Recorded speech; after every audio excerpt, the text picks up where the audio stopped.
Next ਬੱਚੋ topology ਹੈਗੀ ਹੈ ਸਾਡੇ ਕੋਲ ਸਟਾਰ ਟੋਪੋਲੋਜੀ। ਸੋ ਸਟਾਰ ਟੋਪੋਲੋਜੀ ਦਾ ਸਟਰਕਚਰ ਕੁਝ ਇਸ ਤਰ੍ਹਾਂ ਦਾ ਹੁੰਦਾ ਹੈ। ਇਹਦੇ ਵਿੱਚ ਬੱਚੋ ਇਹ ਜਿਹੜੀ ਸੈਂਟਰਲ ਪੁਆਇੰਟ ਹੈ ਜਿਹਦੇ ਨਾਲ ਸਾਡੇ ਸਾਰੇ ਕੰਪਿਊਟਰ ਜੁੜੇ, ਇਹਨੂੰ ਹੱਬ ਕਹਿੰਦੇ ਆ। ਠੀਕ ਆ, ਇਹ ਹੱਬ ਬੇਸ ਹੈਗਾ ਨੈਟਵਰਕ। ਇਹਦੇ ਵਿੱਚ ਇੱਕ ਕੰਪਿਊਟਰ ਨੂੰ ਅਸੀਂ ਇਹਦਾ ਸਰਵਰ ਬਣਾਵਾਂਗੇ, ਬਾਕੀ ਸਾਰੀਆਂ ਇਹਦੀਆਂ ਨੋਡਸ ਕਲਾਇੰਟਸ ਹੋਣਗੇ।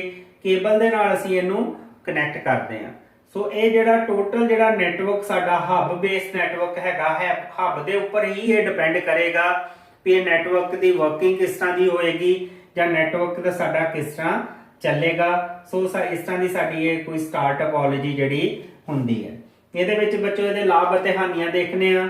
ਪਹਿਲੀ ਚੀਜ਼ ਹੈ ਕਿ ਇਹਨੂੰ ਤਿਆਰ ਕਰਨਾ ਅਤੇ ਜੋੜਨਾ ਆਸਾਨ ਹੁੰਦਾ। ਇਹਦੀ ਇੰਸਟਾਲੇਸ਼ਨ ਜਿਹੜੀ ਆ ਈਜ਼ੀਲੀ ਇੰਸਟਾਲੇਸ਼ਨ ਅਸੀਂ ਕਰ ਸਕਦੇ ਆ ਆਪਣੇ ਸਟਾਰ ਟੋਪੋਲੋਜੀ ਦੀ। ਤੇ ਜੇ ਕੋਈ ਨਵੀਂ ਨੋਡ ਐਡ ਕਰਨੀ ਹੋਵੇ ਤਾਂ ਉਹ ਵੀ ਅਸੀਂ ਈਜ਼ੀਲੀ ਹੱਬ ਦੇ ਨਾਲ ਨਵੀਂ ਨੋਡ ਜਿਹੜੀ ਉਹਨੂੰ ਐਡ ਕਰ ਸਕਦੇ ਆ। ਸੋ ਛੋਟੇ ਨੈਟਵਰਕ ਜਾਂ ਵੱਡੇ ਨੈਟਵਰਕ ਦੇ ਵਿੱਚ ਵੀ ਅਸੀਂ ਸਟਾਰ ਟੋਪੋਲੋਜੀ ਜਿਹੜੀ ਆਰਾਮ ਦੇ ਨਾਲ ਯੂਜ਼ ਕਰ ਸਕਦੇ ਆ। ਦੂਸਰਾ ਇਹਦਾ ਬੱਚੋ ਫਾਇਦਾ ਕੀ ਹੈਗਾ, ਜੇਕਰ ਇੱਕ ਨੋਡ ਫੇਲ ਹੋ ਜੇ ਤਾਂ ਉਹਦਾ ਦੂਸਰੇ ਉੱਪਰ ਅਸਰ ਨਹੀਂ ਹੁੰਦਾ। ਜੇਕਰ ਬੱਚੋ ਸਪੋਜ਼ ਕਿ ਇਹ ਵਾਲੀ ਸਾਡੀ ਨੋਡ ਜਿਹੜੀ ਹੈ ਖਰਾਬ ਹੋ ਗਈ ਹੈ, ਸਾਡਾ ਨੈਟਵਰਕ ਜਿਹੜਾ ਚੱਲਦਾ ਰਹੇਗਾ ਕਿਉਂਕਿ ਇਹ ਨੋਡ ਜਿਹੜੀ ਅਲੱਗ ਤੋਂ ਜੁੜੀ ਹੈਗੀ ਆ, ਬਾਕੀ ਨੈਟਵਰਕ ਦੇ ਉੱਪਰ ਇਸ ਚੀਜ਼ ਦਾ ਅਸਰ ਨਹੀਂ ਹੋਏਗਾ। ਇੱਕ ਨੋਡ ਸਾਡੀ ਖਰਾਬ ਹੋ ਵੀ ਜਾਵੇ, ਬਾਕੀ ਸਾਡਾ ਸਾਰਾ ਨੈਟਵਰਕ ਜਿਹੜਾ ਉਸੇ ਤਰ੍ਹਾਂ ਕੰਮ ਕਰੇਗਾ। ਸੋ ਇਹਦੇ ਵਿੱਚ ਸਮੱਸਿਆ ਲੱਭਣਾ ਤੇ ਠੀਕ ਕਰਨਾ ਆਸਾਨ ਹੁੰਦਾ ਕਿਉਂਕਿ ਜਿਹੜੀ ਨੋਡ ਬੰਦ ਹੋ ਜਾਏਗੀ ਤਾਂ ਅਸੀਂ ਸਿਰਫ ਉਹਨੇ ਏਰੀਏ ਨੂੰ ਚੈੱਕ ਕਰ ਲਾਂਗੇ ਕਿ ਉਹਦੀ ਕੇਬਲ ਦੇ ਵਿੱਚ ਪ੍ਰੋਬਲਮ ਹੋ ਗਈ ਆ ਜਾਂ ਕਨੈਕਟਰ ਦੇ ਵਿੱਚ ਪ੍ਰੋਬਲਮ ਹੋ ਗਈ ਆ, ਕਿਉਂਕਿ ਇੱਕੋ ਨੋਡ ਦੇ ਵਿੱਚ ਇਹਦੀ ਸਮੱਸਿਆ ਜਿਹੜੀ ਟਰਬਲ ਸ਼ੂਟਿੰਗ ਈਜ਼ੀਲੀ ਹੋ ਜਾਂਦੀ ਹੈ ਕਿਉਂਕਿ ਪੂਰਾ ਨੈਟਵਰਕ ਬੰਦ ਨਹੀਂ ਹੋਏਗਾ। ਜਿਹੜੀ ਨੋਡ ਬੰਦ ਹੋਏਗੀ ਸਿਰਫ ਉਹਨੇ ਏਰੀਏ ਨੂੰ ਅਸੀਂ ਆਰਾਮ ਦੇ ਨਾਲ ਚੈੱਕ ਕਰਕੇ ਠੀਕ ਕਰ ਸਕਦੇ ਆ।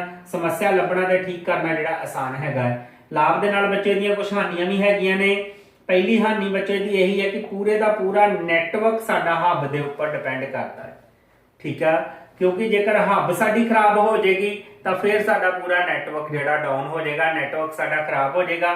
ਸੋ ਨੈਟਵਰਕ ਨੂੰ ਚਾਲੂ ਰੱਖਣ ਦੇ ਲਈ ਸਾਨੂੰ ਹੱਬ ਨੂੰ ਜਿਹੜਾ ਹਮੇਸ਼ਾ ਹੀ ਠੀਕ ਰੱਖਣਾ ਜਿਹੜਾ ਜ਼ਰੂਰੀ ਹੋਏਗਾ।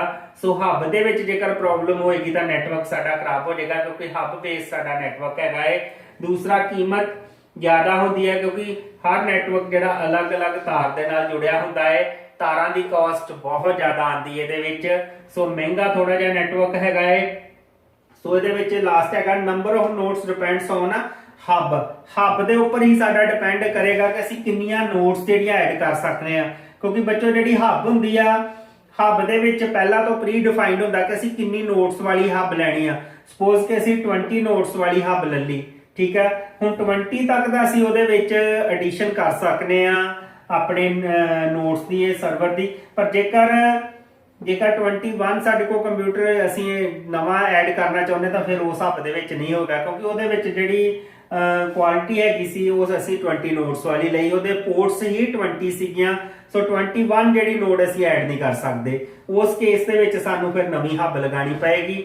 ਸੋ ਜੇਕਰ ਅਸੀਂ ਨਵੀਂ ਨੋਡ ਐਡ ਕਰਨੀ ਹੈ, ਸਾਡੀ ਹੱਬ ਤੇ ਡਿਪੈਂਡ ਕਰੇਗਾ ਕਿ ਅਸੀਂ ਕਿੰਨੀ ਨੋਡਸ ਵਾਲੀ ਜਿਹੜੀ ਆ ਹੱਬ ਲਈ ਹੈ, ਤੁਹਾਨੂੰ ਅਸੀਂ ਕਿਸ ਤਰ੍ਹਾਂ ਉਹਦੇ ਉੱਪਰ ਐਡੀਸ਼ਨ ਕਰ ਸਕਦੇ ਆ। ਸੋ ਬੱਚੋ ਇਹ ਸਾਡੀ ਸਟਾਰ ਟੋਪੋਲੋਜੀ ਹੈਗੀ ਆ। ਇਹਦੇ ਲਾਭ ਅਤੇ ਹਾਨੀਆਂ ਤੁਸੀਂ ਦੇਖਿਆ। Mash topology. ਮੈਸ਼ ਟੋਪੋਲੋਜੀ ਦਾ ਸਟਰਕਚਰ ਕੁਝ ਇਸ ਤਰ੍ਹਾਂ ਦਾ ਹੁੰਦਾ ਬੱਚੋ, ਦੇਖੋ ਇਹਦੇ ਵਿੱਚ ਹਰ ਜਿਹੜੀ ਸਾਡੀ ਨੋਡ ਹੈਗੀ ਆ ਉਹ ਡਾਇਰੈਕਟਲੀ ਦੂਸਰੀ ਨੋਡ ਦੇ ਨਾਲ ਜੁੜੀ ਹੋਏਗੀ ਕੇਬਲ ਦੇ ਨਾਲ। ਜਿਸ ਤਰ੍ਹਾਂ ਇਹ ਵਾਲੀ ਨੋਡ ਦੇਖੋ ਬੱਚੋ ਇਹਦੇ ਨਾਲ ਵੀ ਜੁੜੀ ਹੈ, ਇਹ ਵਾਲੀ ਨੋਡ ਇਹਦੇ ਨਾਲ ਵੀ ਜੁੜੀ ਹੈ, ਇਹ ਵਾਲੀ ਇਹਦੇ ਨਾਲ ਵੀ ਜੁੜੀ ਹੈ। ਯਾਨੀ ਕਿ ਹਰ ਨੋਡ ਜਿਹੜੀ ਆ ਉਹਦਾ ਕਨੈਕਸ਼ਨ ਦੂਸਰੀ ਨੋਡ ਦੇ ਨਾਲ ਹੋਏਗਾ। ਇਹਨੂੰ ਅਸੀਂ ਮੈਸ਼ ਟੋਪੋਲੋਜੀ ਕਹਿੰਦੇ ਆ। ਐਕਚੁਅਲੀ ਸਾਡੇ ਕੋਲ ਦੋ ਤਰ੍ਹਾਂ ਦੀ ਮੈਸ਼ ਟੋਪੋਲੋਜੀ ਆਉਂਦੀ ਆ, ਇੱਕ ਹੁੰਦੀ ਆ ਫੁੱਲ ਮੈਸ਼, ਇੱਕ ਹੁੰਦੀ ਆ ਪਾਰਸ਼ੀਅਲ ਮੈਸ਼। ਫੁੱਲ ਮੈਸ਼ ਦੀ ਐਗਜ਼ਾਮਪਲ ਇਹੀ ਹੈ ਜਿਹਦੇ ਚ ਹਰ ਨੋਡ ਜਿਹੜੀ ਆ ਡਾਇਰੈਕਟਲੀ ਦੂਸਰੀ ਨੋਡ ਦੇ ਨਾਲ ਜੁੜੀ ਹੋਏਗੀ, ਉਹਨੂੰ ਅਸੀਂ ਫੁੱਲ ਮੈਸ਼ ਕਹਾਂਗੇ। ਪਾਰਸ਼ੀਅਲੀ ਮੈਸ਼ ਦੇ ਵਿੱਚ ਬੱਚੋ ਕੀ ਹੋਏਗਾ ਕਿ ਕੋਈ ਦੋ ਨੋਡ ਨੈਟਵਰਕ ਦੇ ਵਿੱਚ ਹਰ ਨੋਡ ਦੇ ਨਾਲ ਜੁੜੀਆਂ ਹੋਣਗੀਆਂ, ਬਾਕੀ ਜਿਹੜੀਆਂ ਨੋਡ ਆ ਉਹ ਹਰ ਇੱਕ ਨੋਡ ਦੇ ਨਾਲ ਨਹੀਂ ਜੁੜੀਆਂ ਹੋਣਗੀਆਂ। ਇਟ ਮੀਨਸ ਕਿ ਕੋਈ ਦੋ ਨੋਡ ਜਿਹੜੀਆਂ ਨੇ ਉਹ ਜਿਹੜੀਆਂ ਫੁੱਲ ਮੈਸ਼ ਵਾਲੀ ਪ੍ਰੋਪਰਟੀ ਰੱਖਣਗੀਆਂ, ਬਾਕੀ ਜਿਹੜੀਆਂ ਡਾਇਰੈਕਟਲੀ ਜਿਹੜੀਆਂ ਸਾਰੇ ਨੋਡਸ ਦੇ ਨਾਲ ਕਨੈਕਟਡ ਨਹੀਂ ਹੋਣਗੀਆਂ, ਉਹਨੂੰ ਅਸੀਂ ਪਾਰਸ਼ੀਅਲੀ ਮੈਸ਼ ਕਵਾਂਗੇ। ਇਹਦੀਆਂ ਕੁਝ ਲਾਭ ਤੇ ਹਾਨੀਆਂ ਦੇਖਨੇ ਆ। ਫਸਟ ਲਾਭ ਇਹਦਾ ਕੀ ਹੈਗਾ ਹੈ ਕਿ ਹੈਵੀ ਟ੍ਰੈਫਿਕ ਕੰਟਰੋਲ ਵਾਸਤੇ ਇਹ ਬਹੁਤ ਵਧੀਆ ਨੈਟਵਰਕ ਹੈਗਾ ਹੈ, ਕਿਉਂਕਿ ਦੇਖੋ ਬੱਚੋ ਸਾਡੇ ਕੋਲ ਅਸੀਂ ਨੈਟਵਰਕ ਦਾ ਜਿਹੜਾ ਪਾਥ ਹੈ ਇਹ ਵੀ ਲੈ ਸਕਨੇ ਆ, ਇਧਰੋਂ ਦੀ ਵੀ ਲੈ ਸਕਨੇ ਆ, ਯਾਨੀ ਕਿ ਮਲਟੀਪਲ ਸਾਡੇ ਕੋਲ ਪਾਥ ਹੈਗੇ ਨੇ, ਮਲਟੀਪਲ, ਜਿਹਦੇ ਨਾਲ ਸਾਨੂੰ ਨੈਟਵਰਕ ਦਾ ਜਿਹੜਾ ਲੋਡ ਹੈਂਡਲ ਕਰਨਾ ਬੜਾ ਆਸਾਨ ਹੋਏਗਾ। ਉਹਦੇ ਬਾਅਦ no network failure if a node fail, जेकर साडी कोई एक नोड खराब हो भी जाती है तो असी नैटवर्क का जिहड़ा अपना रूट हैगा दूसरी वायर के उपर शिफ्ट कर देंगे, जिहदे नाल साडा नैटवर्क कभी फेल नहीं होएगा। ठीक है, change in topology without disturbing a network, असी अपनी कोई नवी नोड ऐड करनी होवे ਜਾਂ ਕੋਈ ਹੋਰ ਐਕਸਟਰਾ ਇਹਦੇ ਵਿੱਚ ਨੋਡ ਹਟਾਉਣੀ ਹੋਵੇ ਤਾਂ ਅਸੀਂ ਇਹਨੂੰ ਨੈਟਵਰਕ ਪੂਰੇ ਨੂੰ ਡਿਸਟਰਬ ਕਰਨ ਦੀ ਜ਼ਰੂਰਤ ਨਹੀਂ ਹੋਏਗੀ। ਈਜ਼ੀਲੀ ਅਸੀਂ ਨਵੀਂ ਨੋਡ ਐਡ ਕਰ ਸਕਨੇ ਆ, ਹਟਾ ਸਕਨੇ ਆ। ਆਪਣੀ ਟੋਪੋਲੋਜੀ ਦੇ ਵਿੱਚ ਕਿਸੇ ਕਿਸਮ ਦੀ ਵੀ ਜਿਹੜੀ ਚੇਂਜ ਕਰਨੀ ਆ ਨੈਟਵਰਕ ਨੂੰ ਡਿਸਟਰਬ ਕੀਤੇ ਬਿਨਾਂ ਅਸੀਂ ਆਰਾਮ ਨਾਲ ਕਰ ਸਕਨੇ ਆ। ਉਹਦੇ ਬਾਅਦ ਇਹਦੀਆਂ ਕੁਝ ਹਾਨੀਆਂ ਵੀ ਹੈਗੀਆਂ ਨੇ ਬੱਚਿਓ। ਜਿਸ ਤਰ੍ਹਾਂ ਪਹਿਲੀ ਹਾਨੀ ਤਾਂ ਇਹੀ ਹੈ, ਤੁਹਾਨੂੰ ਵੀ ਦਿਸਦਾ ਹੋਏਗਾ ਕਿ ਕਿੰਨੀਆਂ ਕੇਬਲ ਸਾਨੂੰ ਯੂਜ਼ ਕਰਨੀਆਂ ਪੈ ਰਹੀਆਂ, बहुत सारिया एक्स्ट्रा केबल सानू लगानिया पैगी, एक्स्ट्रा कॉस्ट सानू पे करनी पैगी इस नैटवर्क वास्ते, क्योंकि इन्नियां केबल्स की जिहड़ी कॉस्ट आ वो सानू देनी पैगी। सो एक्स्ट्रा केबल जिहड़ियां रिक्वायर्ड होणगियां, एक्स्ट्रा कॉस्ट रिक्वायर्ड होएगी। इस नैटवर्क नू बच्चों इंस्टॉल करना ते कन्फिगर करना बहुत औखा है, क्योंकि difficulty to install and configure, क्योंकि इहदे विच देखो बच्चों मल्टीपल साडे को जिहड़ियां हैगियां ने केबल्स जिहड़ियां कनैक्ट करनियां पैणगियां, जिन्नियां नोड्स होणगियां उन्नियां केबल कनैक्ट करनियां पैणगियां। इस नैटवर्क नू जिहड़ा इंस्टॉल करना जिहड़ा औखा है, इहदी कन्फिगरेशन जिहड़ी करनी बहुत औखी हुंदी है। सो ये बच्चों साडे कोल हैगा मैश टोपोलॉजी, इहदे अलावा ते देखो ट्री टोपोलॉजी साडी जिहड़ी आ ਇਹਦਾ ਸਟਰਕਚਰ ਕੁਝ ਇਸ ਤਰ੍ਹਾਂ ਦਾ ਹੋਏਗਾ। ਅਸਲ 'ਚ ਟਰੀ ਟੋਪੋਲੋਜੀ ਬੱਚੋ ਮਿਕਸਚਰ ਹੁੰਦਾ ਆ ਬੱਸ ਅਤੇ ਸਟਾਰ ਟੋਪੋਲੋਜੀ ਦਾ। ਠੀਕ ਹੈ, ਬੱਸ ਅਤੇ ਸਟਾਰ ਟੋਪੋਲੋਜੀ ਨੂੰ ਅਸੀਂ ਮਿਕਸ ਕਰ ਦਈਏ ਤੇ ਸਾਡੇ ਕੋਲ ਟਰੀ ਟੋਪੋਲੋਜੀ ਦੀ ਜਿਹੜੀ ਐਗਜ਼ਾਮਪਲ ਆ ਉਹ ਆ ਜਾਂਦੀ ਹੈ। ਜਿਸ ਤਰ੍ਹਾਂ ਦੇਖੋ ਸਟਾਰ ਟੋਪੋਲੋਜੀ ਦੇ ਵਿੱਚ ਅਸੀਂ ਹੱਬ ਯੂਜ਼ ਕਰਦੇ, ਇਹਦੇ ਵਿੱਚ ਵੀ ਹੱਬ ਹੈ, ਸੈਕੰਡਰੀ ਹੱਬ ਹੈ ਤੇ ਬੱਸ ਦੀ ਤਰ੍ਹਾਂ ਅਸੀਂ ਇਹਦੇ ਕਨੈਕਸ਼ਨ ਜਿਹੜੇ ਉਹ ਬਣਾਉਂਦੇ ਆ। ਸੋ ਇਹ ਜਿਸ ਤਰ੍ਹਾਂ ਟਰੀ ਦੇ ਵਿੱਚ ਦੇਖੋ ਬੱਚੋ ਇਹ ਰੂਟ ਹੈ, ਰੂਟ ਤੋਂ ਸਾਡਾ ਡਾਟਾ ਸਟਾਰਟ ਹੋਏਗਾ, ਅੱਗੇ ਉਹਦੇ ਸੈਕੰਡਰੀ ਹੱਬ ਲੱਗੀ ਹੋਏਗੀ ਤੇ ਅੱਗੇ ਉਹਦੇ ਨੋਡਸ ਲੱਗੀਆਂ ਹੋਣਗੀਆਂ। ਇਸ ਤਰ੍ਹਾਂ ਦਾ ਪੂਰਾ ਸਟਰਕਚਰ ਇੱਕ ਟਰੀ ਟਾਈਪ ਜਿਹੜਾ ਸਾਡੇ ਕੋਲ ਸਟਰਕਚਰ ਉਹ ਬਣਦਾ ਹੈ। ਠੀਕ ਹੈ, ਇਹ ਜਿਹੜੀ ਮੇਨ ਹੱਬ ਹੈ, ਮੇਨ ਹੱਬ ਅੱਗੇ ਟ੍ਰਾਂਸਫਰ ਕਰੇਗੀ ਸੈਕੰਡਰੀ ਹੱਬ ਦੇ ਵਿੱਚ ਕਿਹਨੂੰ ਡਾਟਾ ਟ੍ਰਾਂਸਫਰ ਹੋਣਾ ਹੈ ਤੇ ਉਹਦੇ ਬਾਅਦ ਅੱਗੇ ਨੋਡਸ ਕੋਲ ਸਾਡਾ ਡਾਟਾ ਜਿਹੜਾ ਟ੍ਰਾਂਸਫਰ ਹੋਏਗਾ। ਸੋ ਇਸ ਤਰ੍ਹਾਂ ਦਾ ਇਹ ਸਾਡਾ ਨੈਟਵਰਕ ਦਾ ਪੂਰਾ ਸਟਰਕਚਰ ਜਿਹੜਾ ਟਰੀ ਦਾ ਬਣਦਾ ਹੈਗਾ, ਜਿਹਦੇ ਨਾਲ ਅਸੀਂ ਨੈਟਵਰਕ ਦੇ ਜਿਹੜਾ ਆਪਣਾ ਡਿਵੈਲਪ ਕਰ ਸਕਦੇ ਆ। ਇਹਦੇ ਕੁਝ ਲਾਭ ਨੇ। ਲਾਭ ਦੇ ਸਭ ਤੋਂ ਪਹਿਲਾ ਬੱਚਾ ਈਜ਼ੀ ਟੂ ਐਕਸਪੈਂਡ, ਕਿਉਂਕਿ ਇਸ ਨੈਟਵਰਕ ਨੂੰ ਐਕਸਪੈਂਡ ਕਰਨਾ ਸੌਖਾ, ਕਿਤੇ ਵੀ ਅਸੀਂ ਨਵੀਂ ਨੋਡ ਜਿਹੜੀ ਆਸਾਨੀ ਦੇ ਨਾਲ ਲਗਾ ਸਕਦੇ ਆ, ਕਿਸੇ ਵੀ ਨੋਡ ਨੂੰ ਅਸੀਂ ਹਟਾ ਸਕਦੇ ਆ। ਸੋ ਇਹਦਾ ਜਿਹੜੀ ਐਕਸਪੈਂਡ ਕਰਨਾ ਤੇ ਕਿਸੇ ਨੋਡ ਨੂੰ ਅਸੀਂ ਵਿੱਚੋਂ ਹਟਾਉਣਾ ਜਿਹੜਾ ਕੋਈ ਮੁਸ਼ਕਲ ਨਹੀਂ ਹੁੰਦਾ। ਸੋ ਈਜ਼ੀ ਟੂ ਹੈਂਡਲ ਨੈਟਵਰਕ, ਇਸ ਨੈਟਵਰਕ ਨੂੰ ਹੈਂਡਲ ਕਰਨਾ ਵੀ ਈਜ਼ੀ ਹੁੰਦਾ ਹੈ, ਆਰਾਮ ਦੇ ਨਾਲ ਅਸੀਂ ਇਹਦੇ ਨੈਟਵਰਕ ਨੂੰ ਹੈਂਡਲ ਕਰ ਸਕਦੇ ਆ।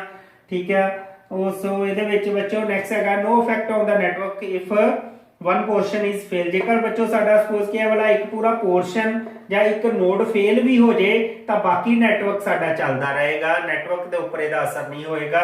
सो ये नहीं होएगा भी एक नोड फेल दे नाल पूरा नेटवर्क डाउन हो जाएगा, एक नोड फेल होने दे नाल नेटवर्क जिहड़ा बाकी दा नेटवर्क जिहड़ा होएगा वो साडा काम करेगा।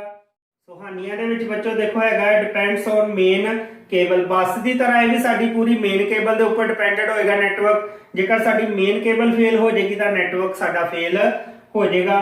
सो कंपलैक्सिटी हैगी है नेटवर्क दे विच, क्योंकि देखो स्टार अते बस दो असी टोपोलॉजी यूज कर रहे हैं, साडा थोड़ा जिहा नेटवर्क जिहड़ा औखा होएगा, इहनूं बनाउणा भी औखा है, सामभणा भी औखा है।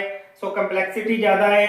So no expansion without cable, बिना केबल दे असीं अपने नेटवर्क नूं एक्सपैंड नहीं कर सकते, वधा नहीं सकते। सो जेकर असीं बिना केबल दे नहीं वधा सकते तो सानूं एक्स्ट्रा केबल कॉस्ट जिहड़ी इहदे विच पे करनी पैंदी है। सो इहदियां कुछ हानियां ने। सो बच्चों ये साडा हैगा ट्री टोपोलॉजी। नेक्स्ट टोपोलॉजी हैगी साडे कोल बच्चों हाइब्रिड टोपोलॉजी। असल च हाइब्रिड टोपोलॉजी अपने आप च कोई टोपोलॉजी नहीं हैगी, ਇਹ ਦੋ ਜਾਂ ਦੋ ਤੋਂ ਵੱਧ ਟੋਪੋਲੋਜੀ ਦਾ ਸੁਮੇਲ ਹੈਗਾ, ਜਿਹਨੂੰ ਅਸੀਂ ਹਾਈਬ੍ਰਿਡ ਕਹਿੰਦੇ ਆ। ਇਟ ਮੀਨਸ ਕਿ ਦੋ ਜਾਂ ਦੋ ਤੋਂ ਵੱਧ ਜਦੋਂ ਅਸੀਂ ਟੋਪੋਲੋਜੀ ਕਿਤੇ ਇਕੱਠੀਆਂ ਇੰਸਟਾਲ ਕਰ ਦਿੰਨੇ ਆ ਉਹਨੂੰ ਅਸੀਂ ਹਾਈਬ੍ਰਿਡ ਟੋਪੋਲੋਜੀ ਕਹਿ ਦਿੰਨੇ। ਜਿਸ ਤਰ੍ਹਾਂ ਦੇਖੋ ਬੱਚੋ ਇਹਦਾ ਸਟਰਕਚਰ ਹੈਗਾ, ਇਹਦੇ ਵਿੱਚ ਇਹ ਦੇਖੋ ਸਭ ਤੋਂ ਉੱਪਰ ਅਸੀਂ ਬੱਸ ਯੂਜ਼ ਕਰ ਰਹੇ ਹਾਂ। ठीक है। ਇਹ ਬੱਸ ਟਪੋਲੋਜੀ ਹੈ, ਬੱਸ ਦੇ ਨਾਲ ਸਾਡੀ ਸਟਾਰ ਟਪੋਲੋਜੀ ਵੀ ਕਨੈਕਟਡ ਹੈ, ਇਹਦੇ ਨਾਲ ਅਸੀਂ ਰਿੰਗ ਟਪੋਲੋਜੀ ਵੀ ਕਨੈਕਟਡ ਕੀਤੀ ਹੈ। ਇਹਦਾ ਮਤਲਬ ਡਿਫਰੈਂਟ ਟਾਈਪਸ ਦੀਆਂ ਜਦੋਂ ਟਪੋਲੋਜੀ ਸਾਨੂੰ ਕਿਸੇ ਨੈਟਵਰਕ ਦੇ ਵਿੱਚ ਕਨੈਕਟ ਕਰਨੀਆਂ ਪੈਂਦੀਆਂ ਨੇ, ਅਸੀਂ ਉਹਨੂੰ ਹਾਈਬ੍ਰਿਡ ਦਾ ਨਾਮ ਦਿੰਦੇ ਆ, ਹਾਈਬ੍ਰਿਡ ਟਪੋਲੋਜੀ। ਜਿਸ ਤਰ੍ਹਾਂ ਦੇਖੋ ਡਿਫਰੈਂਟ ਟਪੋਲੋਜੀ ਆ ਗਈਆਂ ਸਾਡੇ ਕੋਲ, ਰਿੰਗ, ਸਟਾਰ ਐਂਡ ਬੱਸ, ਤਿੰਨਾਂ ਦਾ ਸੁਮੇਲ ਹੋ ਗਿਆ, ਇਹਨੂੰ ਅਸੀਂ ਹਾਈਬ੍ਰਿਡ ਦਾ ਨਾਮ ਦਵਾਂਗੇ। ਇਹਦੇ ਕੁਝ ਲਾਭ ਤੇ ਹਾਨੀਆਂ ਨੇ। ਲਾਭ ਦੇ ਵਿੱਚ ਕੀ ਹੈ, ਈਜ਼ੀ ਟੂ ਹੈਂਡਲ, ਠੀਕ ਹੈ, ਇਹਨੂੰ ਹੈਂਡਲ ਕਰਨਾ ਆਸਾਨ ਹੈ ਕਿਉਂਕਿ ਮਲਟੀਪਲ ਟਪੋਲੋਜੀ ਨੇ, ਠੀਕ ਹੈ, ਅਲੱਗ-ਅਲੱਗ ਸਿਸਟਮ ਨੂੰ ਅਸੀਂ ਆਰਾਮ ਦੇ ਨਾਲ ਹੈਂਡਲ ਕਰ ਸਕਦੇ ਆ। ਜ਼ਿਆਦਾ ਇਫੈਕਟਿਵ ਹੈਗੀ ਹੈ ਕਿਉਂਕਿ ਜਿੰਨੀਆਂ ਟਪੋਲੋਜੀਜ਼ ਜ਼ਿਆਦਾ ਹੋਣਗੀਆਂ ਉਨੀਆਂ ਅਸੀਂ ਉਹਦੀਆਂ ਐਡਵਾਂਟੇਜ ਜਿਹੜੀਆਂ ਜ਼ਿਆਦਾ ਲੈ ਸਕਦੇ ਆ, ਉਹਨਾਂ ਸਿਸਟਮ ਸਾਡਾ ਜ਼ਿਆਦਾ ਰਿਲਾਇਬਲ ਹੋਏਗਾ। ਸੋ ਇਹਨੇ ਜਿਹੜੀ ਇਫੈਕਟਿਵ ਜ਼ਿਆਦਾ, ਈਜ਼ੀ ਟੂ ਐਕਸਪੈਂਡ, ਇਹਨੂੰ ਐਕਸਪੈਂਡ ਕਰਨਾ ਆਸਾਨ ਹੈ ਕਿਉਂਕਿ ਮਲਟੀਪਲ ਸਾਡੇ ਕੋਲ ਟਪੋਲੋਜੀ ਨੇ, ਜਿੱਥੇ ਅਸੀਂ ਚਾਹੀਏ ਆਪਣਾ ਜਿਹੜੀ ਨਵੀਂ ਨੋਡ ਨੂੰ ਐਡ ਕਰ ਸਕਦੇ ਆ, ਐਕਸਪੈਂਡ ਕਰਨਾ ਇਹਨੂੰ ਸੌਖਾ ਹੈਗਾ ਹੈ। ਕੁਝ ਲਾਭ ਦੇ ਨਾਲ ਇਹਦੀਆਂ ਹਾਨੀਆਂ ਵੀ ਨੇ। ਹਾਨੀਆਂ ਦੇ ਵਿੱਚ ਫਸਟ ਹੈ ਬੱਚੋ ਐਕਸਟਰਾ ਕਾਸਟ, ਇਹ ਥੋੜੀ ਜੀ ਮਹਿੰਗੀ ਹੈਗੀ ਆ ਕਿਉਂਕਿ ਅਲੱਗ-ਅਲੱਗ ਟਪੋਲੋਜੀ ਨੂੰ ਆਪਸ ਦੇ ਵਿੱਚ ਜੋੜ ਲਈ ਸਾਨੂੰ ਐਕਸਟਰਾ ਕਾਸਟ ਪੇ ਕਰਨੀ ਪੈਂਦੀ ਹੈ। ਸੋ ਇਹਦੀ ਕੀਮਤ ਜ਼ਿਆਦਾ ਹੁੰਦੀ ਹੈ। ਸਟਰਕਚਰ ਵੀ ਇਹਦਾ ਬੱਚੋ ਕੰਪਲੈਕਸ ਹੋਏਗਾ ਕਿਉਂਕਿ ਮਲਟੀਪਲ ਟਪੋਲੋਜੀ ਨੂੰ ਅਸੀਂ ਆਪਸ ਦੇ ਵਿੱਚ ਕਨੈਕਟ ਕਰਨਾ ਹੈ। ਸੋ ਇਹਦੀ ਜਿਹੜੀ ਕੰਪਲੈਕਸਿਟੀ ਆ ਉਹ ਜ਼ਿਆਦਾ ਹੁੰਦੀ ਹੈ। ਸੋ ਇਹ ਸਾਡੀ ਲਾਸਟ ਸੀਗੀ ਹਾਈਬ੍ਰਿਡ ਡਾਟਾ ਕਮਿਊਨੀਕੇਸ਼ਨ। ਅਸੀਂ ਡਾਟਾ ਦੀ ਕਿੱਦਾਂ ਕਮਿਊਨੀਕੇਸ਼ਨ ਕਰਦੇ ਆ, ਸੋ ਇਹਦੇ ਬਾਰੇ ਆ। ਸੋ ਦੋ ਜਾਂ ਦੋ ਤੋਂ ਵੱਧ ਕੰਪਿਊਟਰ ਨੂੰ ਜਦੋਂ ਅਸੀਂ ਆਪਸ ਦੇ ਵਿੱਚ ਨੈਟਵਰਕ ਦੇ ਵਿੱਚ ਜੋੜਦੇ ਆ ਤਾਂ ਅਸੀਂ ਉਹਦੇ ਵਿੱਚ ਡਾਟੇ ਦੀ ਕਮਿਊਨੀਕੇਸ਼ਨ ਕਰਦੇ ਆ। ਡਾਟਾ ਸਾਡਾ ਕਿੱਦਾਂ ਆਦਾਨ ਪ੍ਰਦਾਨ ਹੁੰਦਾ ਆ, ਉਹਦਾ ਤਰੀਕਾ ਕੀ ਹੁੰਦਾ ਆ, ਇਸੇ ਨੂੰ ਅਸੀਂ ਡਾਟੇ ਦੀ ਕਮਿਊਨੀਕੇਸ਼ਨ ਕਹਿੰਦੇ ਆ। ਸੋ ਇਹਦੇ ਵਾਸਤੇ ਬੱਚੋ ਇਹ ਤਿੰਨ ਇਹਦੇ ਰੂਲ ਨੇ ਜਿਹੜੇ ਫੋਲੋ ਹੋਣੇ ਚਾਹੀਦੇ ਨੇ। ਜੇਕਰ ਇਹ ਰੂਲ ਸਾਡੇ ਠੀਕ ਨੇ ਤਾਂ ਫਿਰ ਹੀ ਸਾਡਾ ਜਿਹੜਾ ਡਾਟਾ ਕਮਿਊਨੀਕੇਸ਼ਨ ਅਸੀਂ ਉਹਨੂੰ ਸਹੀ ਮੰਨਾਂਗੇ। ਪਹਿਲੀ ਚੀਜ਼ ਹੈ ਬੱਚੋ ਡਿਲੀਵਰੀ। ਡਿਲੀਵਰੀ ਦਾ ਮੀਨਸ ਹੈ ਕਿ ਡਾਟਾ ਸਾਡਾ ਜਿਹੜਾ ਸੈਂਡਰ ਟੂ ਰਿਸੀਵਰ ਜਿਹੜਾ ਆ ਉਹ ਡਿਲੀਵਰ ਹੋਣਾ ਚਾਹੀਦਾ ਹੈ, ਠੀਕ ਹੈ। ਡਿਲੀਵਰੀ ਜਿਹੜੀ ਉਹਦੀ ਪ੍ਰੋਪਰ ਹੋਣੀ ਚਾਹੀਦੀ ਹੈ, ਸੈਂਡਰ ਟੂ ਰਿਸੀਵਰ ਜਿਹੜਾ ਡਾਟਾ ਡਿਲੀਵਰ ਹੋਣਾ ਚਾਹੀਦਾ ਹੈ। ਦੂਸਰਾ ਬੱਚੋ ਐਕੂਰੇਸੀ। ਐਕੂਰੇਸੀ ਮੀਨਸ ਦੋਸ਼ ਮੁਕਤ ਹੋਣਾ ਚਾਹੀਦਾ ਆ, ਕਿਸੇ ਕਿਸਮ ਦੀ ਉਹਦੇ 'ਚ ਐਰਰ ਨਹੀਂ ਹੋਣੀ ਚਾਹੀਦੀ, ਗਲਤੀ ਨਹੀਂ ਹੋਣੀ ਚਾਹੀਦੀ। ਜਿਸ ਤਰ੍ਹਾਂ ਦਾ ਅਸੀਂ ਡਾਟਾ ਸੈਂਡ ਕਰ ਰਹੇ ਆ ਉਸੇ ਤਰ੍ਹਾਂ ਦਾ ਡਾਟਾ ਅੱਗੇ ਰਿਸੀਵ ਹੋਣਾ ਚਾਹੀਦਾ ਹੈ। ਤੀਸਰੀ ਚੀਜ਼ ਬੱਚੋ ਇਹਦੇ 'ਚ ਆ ਜਾਂਦੀ ਹੈ ਟਾਈਮ ਬਾਉਂਡ, ਠੀਕ ਹੈ। ਬਿਨਾਂ ਕਿਸੇ ਦੇਰੀ ਦੇ ਸਾਡਾ ਡਾਟਾ ਟ੍ਰਾਂਸਮਿਟ ਹੋਣਾ ਚਾਹੀਦਾ ਆ। ਇਹ ਨਹੀਂ ਉਹਦੇ ਵਿੱਚ ਟਾਈਮ ਨਹੀਂ ਲੱਗਣਾ ਚਾਹੀਦਾ ਕਿਉਂਕਿ ਜਿੰਨਾ ਟਾਈਮ ਜ਼ਿਆਦਾ ਲੱਗੇਗਾ ਕਮਿਊਨੀਕੇਸ਼ਨ ਦੇ ਵਿੱਚ ਉਨੀਆਂ ਹੀ ਗਲਤੀ ਦੇ ਚਾਂਸ ਜਿਹੜੇ ਵੱਧ ਜਾਣਗੇ। ਸੋ ਟਾਈਮ ਬਾਉਂਡ ਹੋਣਾ ਚਾਹੀਦਾ ਆ। ਇਹ ਤਿੰਨ ਚੀਜ਼ਾਂ ਡਾਟਾ ਕਮਿਊਨੀਕੇਸ਼ਨ ਦੇ ਵਿੱਚ ਬਹੁਤ ਜ਼ਰੂਰੀ ਨੇ, delivery, accuracy end time bound. Next ਬੱਚੋ ਆ ਜਾਂਦਾ ਡਾਟਾ ਕਮਿਊਨੀਕੇਸ਼ਨ ਦੇ ਹਿੱਸੇ ਕਿਹੜੇ ਨੇ ਡਿਫਰੈਂਟ, ਜਿਹਦੇ ਨਾਲ ਅਸੀਂ ਆਪਣੇ ਡਾਟਾ ਦੀ ਕਮਿਊਨੀਕੇਸ਼ਨ ਕਰਦੇ ਆ ਆਪਸ ਦੇ ਵਿੱਚ, ਡਾਟੇ ਦੇ ਜਿਹੜਾ ਅਸੀਂ ਆਦਾਨ ਪ੍ਰਦਾਨ ਕਰਦੇ ਆ। ਉਹਦੇ 'ਚ ਸਭ ਤੋਂ ਪਹਿਲੀ ਚੀਜ਼ ਆ ਜਾਂਦੀ ਬੱਚੋ ਸੈਂਡਰ। ਸੈਂਡਰ ਕੀ ਹੁੰਦਾ ਹੈ, ਜਿਹੜਾ ਡਾਟਾ ਤਿਆਰ ਕਰਕੇ ਭੇਜਦਾ ਹੈ ਉਹਨੂੰ ਅਸੀਂ ਸੈਂਡਰ ਕਹਿੰਦੇ ਆ, ਠੀਕ ਹੈ। ਜਿਹਨੇ ਕੋਈ ਸੂਚਨਾ ਤਿਆਰ ਕਰਕੇ ਭੇਜਣੀ ਹੁੰਦੀ ਹੈ ਉਹਨੂੰ ਅਸੀਂ ਉਹਦਾ ਸੈਂਡਰ ਕਵਾਂਗੇ। ਦੂਸਰਾ ਹੈਗਾ ਬੱਚੋ ਮੀਡੀਅਮ। ਮੀਡੀਅਮ ਕੀ ਕਰਦਾ ਹੈ, ਜਿਹਨੂੰ ਮਾਧਿਅਮ ਕਹਿੰਦੇ ਆ। ਮਾਧਿਅਮ ਸਾਡੇ ਸੈਂਡਰ ਕੋਲੋਂ ਸੂਚਨਾ ਲੈ ਕੇ ਸਾਡੇ ਰਿਸੀਵਰ ਤੱਕ ਪਹੁੰਚਾਉਂਦਾ ਹੈ, ਠੀਕ ਹੈ। ਸੈਂਡਰ ਕੋਲ ਸੂਚਨਾ ਲੈ ਕੇ ਰਿਸੀਵਰ ਤੱਕ ਪਹੁੰਚਾਉਣ ਦੀ ਜ਼ਿੰਮੇਵਾਰੀ ਸਾਡੇ ਮੀਡੀਅਮ ਦੀ ਹੁੰਦੀ ਹੈ। ਮਾਧਿਅਮ ਕੁਝ ਵੀ ਹੋ ਸਕਦਾ ਆ, ਵਾਇਰ ਐਂਡ ਵਾਇਰਲੈਸ ਅਸੀਂ ਯੂਜ਼ ਕਰਦੇ ਆ। ਉਹਦੇ ਬਾਅਦ ਅੱਗੇ ਬੱਚੋ ਆ ਜਾਂਦਾ ਰਿਸੀਵਰ। ਰਿਸੀਵਰ ਕੀ ਹੈਗਾ ਬੱਚੋ, ਜਿਹੜਾ ਡਾਟਾ ਰਿਸੀਵ ਕਰੇਗਾ, ਜਿਹੜਾ ਡਾਟਾ ਸੈਂਟਰ ਨੇ ਭੇਜਿਆ ਹੈ ਉਸ ਡਾਟੇ ਨੂੰ ਜੋ ਆਪਣੇ ਕੋਲ ਰਿਸੀਵ ਕਰਦਾ ਹੈ, ਡਾਟੇ ਨੂੰ ਗੈਟ ਕਰਦਾ ਹੈ, ਡਾਟੇ ਨੂੰ ਲੈਂਦਾ ਹੈ, ਉਹਨੂੰ ਅਸੀਂ ਉਹਦਾ ਰਿਸੀਵਰ ਕਹਿੰਦੇ ਆ। ਉਹਦੇ ਬਾਅਦ ਚੌਥੀ ਚੀਜ਼ ਆ ਜਾਂਦੀ ਬੱਚੋ ਪ੍ਰੋਟੋਕੋਲ। ਪ੍ਰੋਟੋਕੋਲ ਕੀ ਹੁੰਦੇ ਨੇ ਬੱਚੋ, ਇਹ ਕੁਝ ਨਿਯਮ ਹੁੰਦੇ ਨੇ ਨੈਟਵਰਕ ਦੇ, ਜਿਹਨਾਂ ਨਿਯਮ ਦੇ ਅਧੀਨ ਹੀ ਅਸੀਂ ਕੰਮ ਕਰਦੇ ਆ। ਜਿਹੜੇ ਉਹ ਪ੍ਰੋਟੋਕੋਲ ਹੋਣਗੇ, ਜਿਹੜੇ ਉਹ ਨਿਯਮ ਹੋਣਗੇ, ਉਹਨਾਂ ਨਿਯਮ ਦੇ ਅਕੋਰਡਿੰਗ ਅਸੀਂ ਆਪਣਾ ਡਾਟਾ ਜਿਹੜਾ ਟ੍ਰਾਂਸਫਰ ਕਰਾਂਗੇ। ਸੋ ਇਹ ਚਾਰ ਹਿੱਸੇ ਨੇ ਸਾਡੇ ਡਾਟਾ ਕਮਿਊਨੀਕੇਸ਼ਨ ਦੇ। ਜੇਕਰ ਇਹ ਚਾਰੇ ਹਿੱਸੇ ਠੀਕ ਨੇ ਤਾਂ ਅਸੀਂ ਆਰਾਮ ਨਾਲ ਆਪਣੀ ਡਾਟਾ ਕਮਿਊਨੀਕੇਸ਼ਨ ਜਿਹੜੀ ਕਰ ਸਕਦੇ ਆ ਨੈਟਵਰਕਿੰਗ ਦੇ ਵਿੱਚ। ਸੋ ਟਾਈਪਸ ਆਫ ਟ੍ਰਾਂਸਮਿਸ਼ਨ ਹੁੰਦਾ ਵੀ ਕਿੰਨੀ ਤਰ੍ਹਾਂ ਦੇ ਸਾਡੇ ਕੋਲ ਟ੍ਰਾਂਸਮਿਸ਼ਨ ਨੇ, ਡਾਟਾ ਨੂੰ ਅਸੀਂ ਕਿੰਨੇ ਤਰੀਕਿਆਂ ਦੇ ਨਾਲ ਟ੍ਰਾਂਸਮਿਟ ਕਰ ਸਕਦੇ ਆ।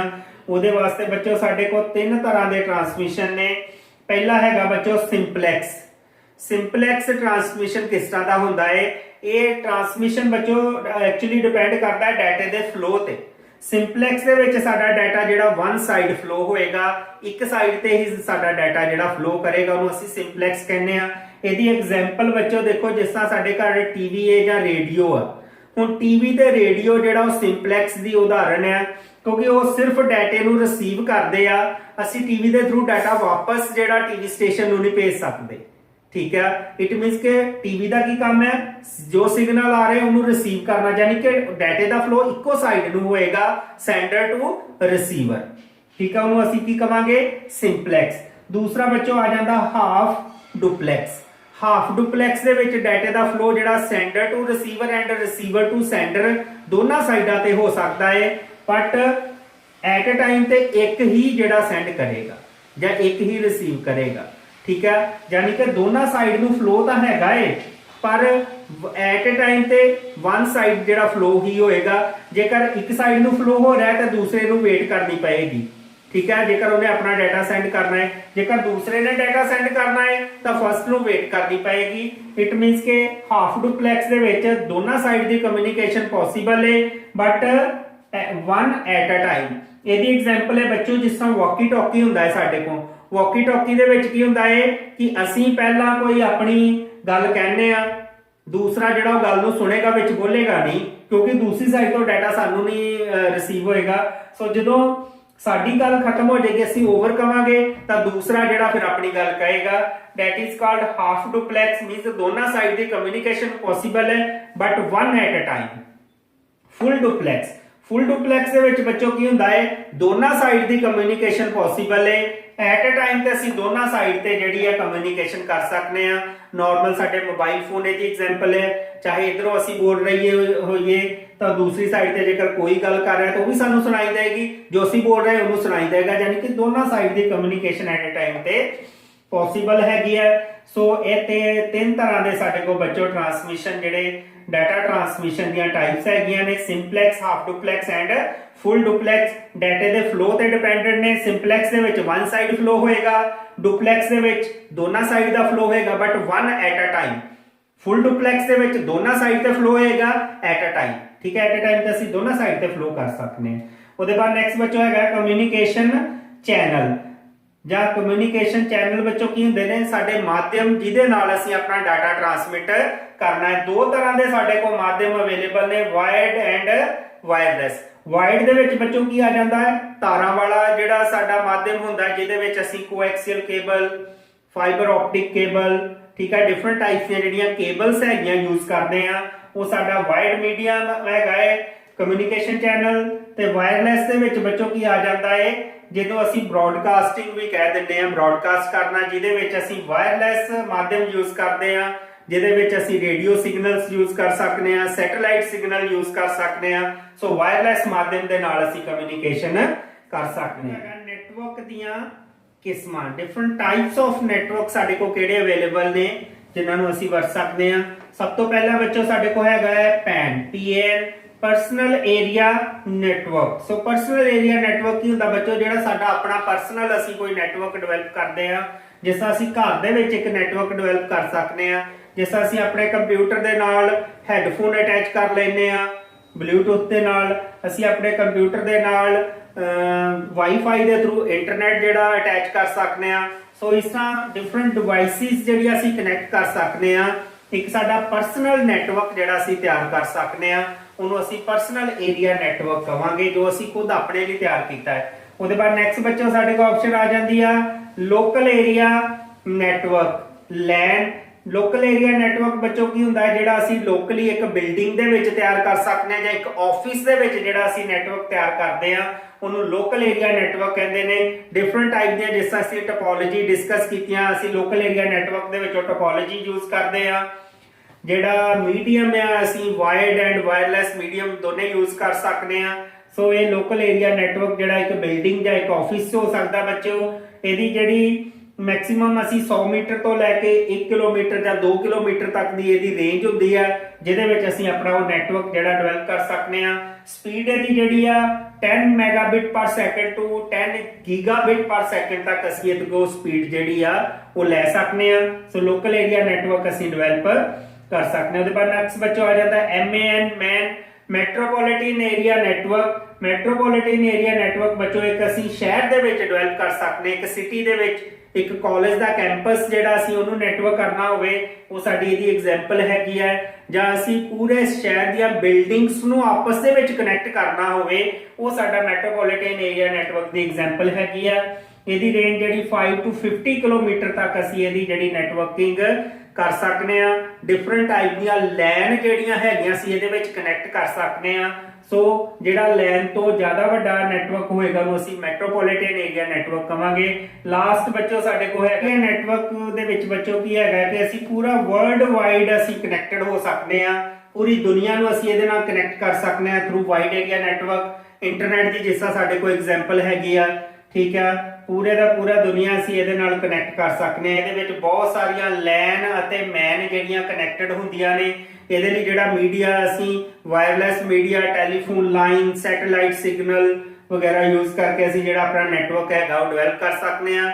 ਜਾਂ ਇਹਦੇ ਵਿੱਚ ਅਸੀਂ ਰੂਟਰਸ ਵਗੈਰਾ ਜਿਹੜੇ ਲਗਾਉਂਦੇ ਆ, ਰੂਟਰਸ ਦੱਸਦੇ ਨੇ ਸੈਂਡਰ ਟੂ ਰਿਸੀਵਰ ਦਾ ਕਿਹੜਾ ਰਸਤਾ ਹੋਏਗਾ ਜਿਹਦੇ ਨਾਲ ਸਾਡਾ ਡਾਟਾ ਜਿਹੜਾ ਫਲੋ ਕਰੇਗਾ। ਸੋ ਵਾਈਡ ਏਰੀਆ ਨੈਟਵਰਕ ਜਿਹੜਾ ਪੂਰੀ ਦੁਨੀਆ ਨੂੰ ਅਸੀਂ ਇਹਦੇ ਨਾਲ ਕਨੈਕਟ ਕਰ ਸਕਦੇ ਹਾਂ। ਸੋ ਬੱਚੋ ਇਹ ਸਾਡੇ ਕੋਲ ਡਿਫਰੈਂਟ ਹੈਗੀਆਂ ਨੈਟਵਰਕ ਦੀਆਂ ਕਿਸਮਾਂ ਜਿਨ੍ਹਾਂ ਬਾਰੇ ਅਸੀਂ ਜਾਣਕਾਰੀ ਹਾਸਲ ਕੀਤੀ ਹੈ। 9ਵੀਂ ਜਮਾਤ ਦਾ ਤੀਸਰਾ ਚੈਪਟਰ ਨੈਟਵਰਕਿੰਗ, ਜਿਹਦੇ ਵਿੱਚ ਅਸੀਂ ਡਿਫਰੈਂਟ ਟਾਈਪਸ ਦੀਆਂ ਨੈਟਵਰਕ ਟੋਪੋਲੋਜੀ, ਨੈਟਵਰਕ ਦੀਆਂ ਟਾਈਪਸ, ਕਮਿਊਨੀਕੇਸ਼ਨ ਮੀਡੀਆ, ਇਹਨਾਂ ਸਾਰੀਆਂ ਚੀਜ਼ਾਂ ਬਾਰੇ ਜਾਣਕਾਰੀ ਹਾਸਲ ਕੀਤੀ ਆ। ਮੈਂ ਆਸ ਕਰਦਾ ਹਾਂ ਕਿ ਤੁਹਾਨੂੰ ਸਾਰਿਆਂ ਨੂੰ ਇਹ ਚੈਪਟਰ ਬੜੀ ਚੰਗੀ ਤਰ੍ਹਾਂ ਪਤਾ ਚੱਲ ਗਿਆ ਹੋਵੇਗਾ। ਸੋ ਬੱਚੋ ਮੇਰੀ ਵੀਡੀਓ ਜਿਹੜੀ ਨੈਕਸਟ ਆਪਣੇ ਫਰੈਂਡਸ ਨੂੰ ਵੀ ਸ਼ੇਅਰ ਕਰੋ, ਮੇਰੇ ਚੈਨਲ ਨੂੰ ਸਬਸਕ੍ਰਾਈਬ ਕਰੋ, ਬੈਲ ਆਈਕਨ ਤੇ ਕਲਿੱਕ ਕਰੋ ਤਾਂ ਕਿ ਮੇਰੀਆਂ ਨੈਕਸਟ ਵੀਡੀਓ ਜਿਹੜੀਆਂ ਤੁਹਾਨੂੰ ਉਹਦਾ ਇੰਟੀਮੇਸ਼ਨ ਜਿਹੜਾ ਮਿਲ ਸਕੇ। ਸੋ ਅਗਲਾ ਮੈਂ 4th ਚੈਪਟਰ ਜਿਹੜਾ 9ਵੀਂ ਜਮਾਤ ਦਾ ਜਲਦੀ ਲੈ ਕੇ ਆਵਾਂਗਾ। ਤੁਸੀਂ ਮੇਰੀ ਇਸ ਵੀਡੀਓ ਨੂੰ ਦੇਖਿਆ, ਸੋ ਤੁਹਾਡਾ ਬਹੁਤ ਧੰਨਵਾਦ। Thank you.